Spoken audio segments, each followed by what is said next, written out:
Est-ce que ça vous est déjà arrivé une fois d'aller aux toilettes et après avoir fait les selles, vous remarquez qu'il y a du sang dans vos selles? Si oui, restez jusqu'à la fin. Vous allez découvrir les différentes causes qui sont à l'origine de ça. Qu'est-ce qu'il faut faire si jamais ça vous arrive encore? Dans le jargon médical, nous appelons ce phénomène la rectorragie. La rectorragie, le fait de perdre du sang par l'anus en fait. Voilà. Quand vous voyez cela, il y a plusieurs causes qui peuvent être à la base. Je vais prendre soin de vous citer quelques-unes. Premièrement, nous allons parler des hémorroïdes. L'hémorroïde au premier sens, ce n'est pas une maladie.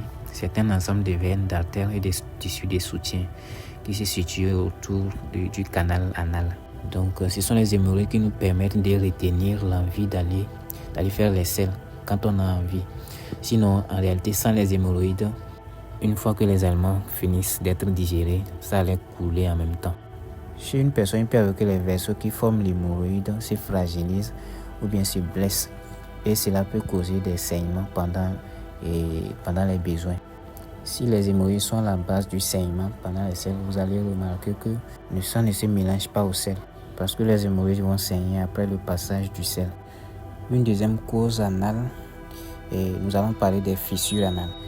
Une fissure anale, c'est une petite déchirure, une plaie à l'entrée de l'anus. Cela arrive souvent quand on est constipé. Mais généralement, s'il s'agit des fissures anales, il y aura une notion de douleur. Voilà, parce qu'il y a une plaie là. Par ailleurs, il faut faire beaucoup attention. Saigner ne veut forcément pas dire que vous avez un problème d'hémorroïde ou fissure anale. Cela peut avoir d'autres causes graves pouvant engager le pronostic vital. Si cela vous arrive souvent, je vous conseille de consulter un médecin qui va vous examiner, trouver la cause et en plus traiter. Un peu plus loin au niveau du côlon, nous pouvons citer une autre cause, ce qu'on appelle la diverticulose colique. La diverticulose colique, c'est la présence de petites poches dans la paroi du côlon. Le côlon, c'est le gros intestin. Donc parfois, il peut arriver qu'il y ait des petites poches dans la paroi du gros intestin. Et cela est lié souvent à la constipation ou à une alimentation pauvre en fibres. Il peut arriver que ces diverticules ou ces petites poches dans la paroi du côlon commencent par saigner. Et dans ce cas, vous allez remarquer que le sang va se mélanger au sel. Ce n'est plus comme le cas des hémorroïdes et fissures anales. Le sang ici va se mélanger au sel. Et pour identifier cette cause, les médecins vont vous demander une coloscopie. La coloscopie, c'est une petite caméra qu'on envoie au niveau de vos gros intestins, passant par l'anus, pour voir exactement ce qui se passe dedans. Il y a une autre cause qu'on appelle l'angiodysplasie intestinale.